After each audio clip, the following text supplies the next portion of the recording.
y para prosperarlo, no es que seamos una iglesia de gente muy sabia, o de gente muy influyente, o de gente con mucho potencial económico. Jesús quiere en su iglesia, en Puerta de Salvación, gente con fe. Eso es lo que Él quiere. De eso es de lo que Él se agrada. Eso es lo que Él recompensa. Nuestra fe. Porque es la fe en Jesucristo lo que nos lleva a poner a sus pies nuestros talentos y nuestros recursos. ¿Y cuánta fe necesitamos? ¿De cuánta fe estamos hablando aquí? Necesitamos tanta fe como un grano de mostaza. ¿No eso dice el Señor? Sea vuestra fe como un grano de mostaza. Si tuvieran fe como un grano de mostaza, le podrían decir a este monte, muévete y échate al mar, y el monte lo haría. Fíjense las dos cosas que nuestro Señor elogia de la iglesia en Filadelfia. Has guardado mi palabra, esa es una. No has negado mi nombre, esa es la otra. La primera involucra obedecer la palabra de Dios. Involucra ser fieles a la enseñanza de Jesús. Y la segunda significa que no nos avergonzamos de la primera. Pero qué difícil, hermanos, es a veces lograr estas dos cosas. Sobre todo, qué difícil es no negar lo que somos. Por eso necesitamos fe. De otra manera, es imposible obedecer a Jesús. De otra manera, es imposible no negar lo que somos. Por eso la Biblia enseña que sin fe es imposible agradar a Dios. En tercer lugar, ¿cuál es el resultado de no avergonzarnos de Jesús? De predicar el Evangelio y de enseñar lo que Jesús enseña como verdad, sin comprometerlo, para no ofender a las personas. Versículo 9. He aquí yo entrego de la sinagoga de Satanás a los que se dicen ser judíos y no lo son, sino que mienten. He aquí yo haré que vengan y se postren a tus pies y reconozcan que yo te he amado.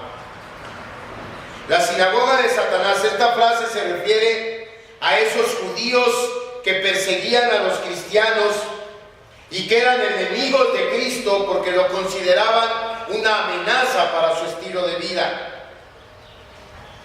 Esas personas son a los que el Señor Jesús llama sinagogas de Satanás. Y como ellos, hay mucha gente hoy en día. Gente que se opone al Evangelio porque consideran a Cristo una amenaza para su estilo de vida. Ayer en la jornada que tuvimos de evangelización, aquí en el mercado que se ponen las vías, pude percibir de varias personas a quien me acerqué para entregarles un folleto y hablarles de Cristo, mucha resistencia, incluso mucha molestia, cuando yo les pregunté, ¿has oído hablar de Jesús? Y no nada más me pasó a mí, al menos a otros dos hermanos les sucedió lo mismo. Porque la postura de la gente en relación a Jesús y al Evangelio hoy en día no es muy distinta de la postura que tenían estos judíos del siglo I. La gente no quiere saber nada de Jesús. Una señora que estaba en un puesto y le llegué y pregunté, ¿conoces a Jesús? Y estaba otra señora cliente de ella. Me preguntó, ¿qué es una campaña o qué? Nomás quiero saber si ha oído hablar de Jesús. Ah, sí, pues Dios nada más es el que te salve y Cristo es el que murió por ti. Sí, sí lo conozco. Otra señora aquí a la salida del salón, ya cuando veníamos de regreso, le entregué un folleto y le pregunté lo mismo. Sí, sí lo conozco, gracias. Dobló el folleto y lo aventó a su bolsa de mandado. La gente hoy está reacia a escuchar de Jesús. La gente no quiere saber de Jesús. Pero en el versículo 9 tenemos la promesa del Señor de que si somos fieles e insistimos en anunciar la buena noticia, Él va a hacer que aún personas que hoy pudieran odiar al Señor vengan a sus pies y se postren delante de Él y lo reconozcan y lo amen como el Señor de sus vidas. Así que, hermanos, lo que tenemos que hacer cuando encontramos esta oposición al Evangelio que anunciamos, no es echarnos para atrás, no es callarnos y meternos al templo y encerrarnos en 4 paredes y esperar a ver quién llega. No es hablar quedito para que no nos oigan y entonces no nos molesten. Nuestra postura debe ser seguir anunciando, seguir predicando el Evangelio, porque debemos tener la confianza de que alguien que pertenece a Jesús, aunque hoy se resista, aunque fíjese, hoy odie a Jesús, terminará por darse cuenta lo equivocado que estaba. Tenemos que seguir anunciando el Evangelio. En cuarto lugar, si somos fieles, no solo Jesús nos va a abrir puertas, no solo el Señor se agradará de nuestra fe, no solo el Señor nos va a reivindicar frente a nuestros opositores, sino que también nos protegerá. Eso es lo que dice el versículo 10. Por cuanto has guardado la palabra de mi paciencia, yo también te guardaré de la hora de la prueba que ha de venir sobre el mundo entero para probar a los que moran sobre la tierra. La ciudad de Filadelfia se encontraba sobre una falla sísmica y para el tiempo que se escribió el Apocalipsis ya había tenido que ser reconstruida, porque en uno de esos tantos terremotos la ciudad quedó devastada y un emperador romano tuvo que reconstruirla, Tiberio, si no me equivoco. Entonces, probablemente la prueba a la que se refiere el versículo 10 tenga que ver, por un lado, con alguna catástrofe natural que sucedería en el futuro y de la cual el Señor libraría a la iglesia de Filadelfia. Pero creo que debemos ir más allá, ver más allá de esto, porque si ponemos atención, la prueba a la que se refiere el versículo 10 dice: habrá de venir sobre el mundo entero. Y luego dice que a quienes afectará es a los moradores de la tierra. No son pocos los comentaristas los que ven aquí una referencia al final de los tiempos. Y si fuese así, debemos preguntarnos de qué está hablando el Señor Jesús aquí, de qué se trata. ¿Cuál es esta prueba?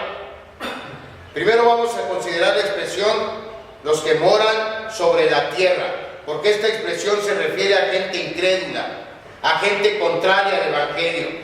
Hay varias citas que prueban esto. Apocalipsis 11:10.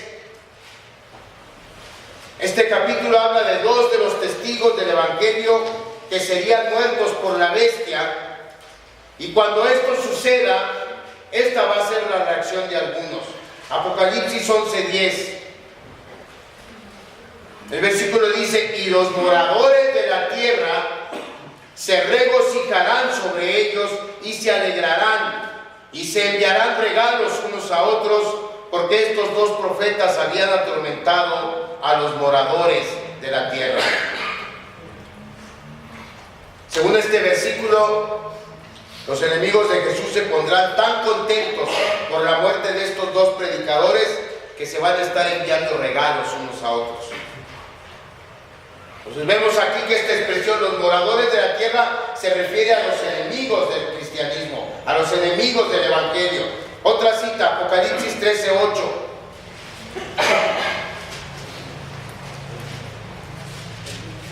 Dice ahí la Biblia, y la adoraron, ¿a quién? A la bestia, todos los moradores de la tierra, cuyos nombres no estaban escritos en el libro de la vida del Cordero, que fue inmolado desde el principio del mundo.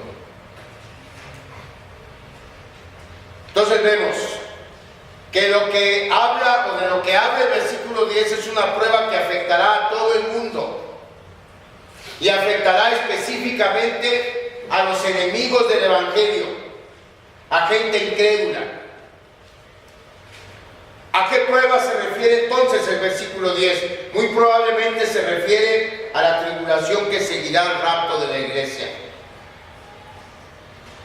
Y ese rapto de quienes hayan permanecido fieles, de quienes no hayan negado a Cristo, es precisamente la forma en que nuestro Señor nos guardará, nos protegerá, para que ninguno de nosotros padezcamos esta terrible tribulación. El versículo 11 y el versículo 12 nos hablan del retorno de nuestro Señor para consumar su reino, y nos ordenan hacer dos cosas mientras esto sucede. Vean cómo dice el versículo 11: he aquí yo vengo pronto, retén lo que tienes para que ninguno tome tu corona. Primero, lo que tenemos que hacer en lo que esperamos el regreso de nuestro Señor es retener lo que tenemos, trabajar mientras podamos, no ser negligentes en las tareas que Cristo nos ha encomendado. ¿Y cuál es nuestra tarea primordial? ¿Cuál es nuestra obligación fundamental como cristianos? Proclamar el Evangelio, hablar de Jesús. Y entonces no nos podemos cansar de hacerlo. No podemos ser negligentes y dejarlo para después. Hay mucha gente que no conoce a Jesús. Hay mucha gente que solo no conoce a Jesús, pero no quiere saber nada de Él. Y sin embargo lo necesita desesperadamente, como todos lo necesitamos. Y nosotros debemos presentárselos. ¿Cuándo va a regresar el Señor Jesús? No lo sabemos. Pero es una realidad que nos dio una tarea. Y es una realidad que Él espera que hagamos esa tarea. Porque si nos cansamos o a medio camino aventamos la toalla, otro va a venir y la va a hacer. No piense, hermano, que si usted no trabaja por Cristo, el trabajo de Cristo se va a parar. No. Si usted no lo quiere hacer, está bien, no lo haga. Va a haber otro que venga y lo haga. Lo triste es que la recompensa que le tocaba a usted va a terminar en otro lugar. A eso se refiere el versículo cuando dice: para que ninguno tome tu corona. Retén lo que tienes para que ninguno tome tu corona. Haz lo que tienes que hacer para que tu recompensa no se la lleve otro. Y la segunda cosa que debemos hacer mientras el Señor regresa es vencer. Vencer por fe. Mire cómo dice el versículo 12: al que venciere, yo le haré columna en el templo de mi Dios, y nunca más saldrá de allí. Y escribiré su nombre, y escribiré sobre él el nombre de mi Dios, y el nombre de la ciudad de mi Dios, la nueva Jerusalén, la cual desciende del cielo de mi Dios, y mi nombre nuevo.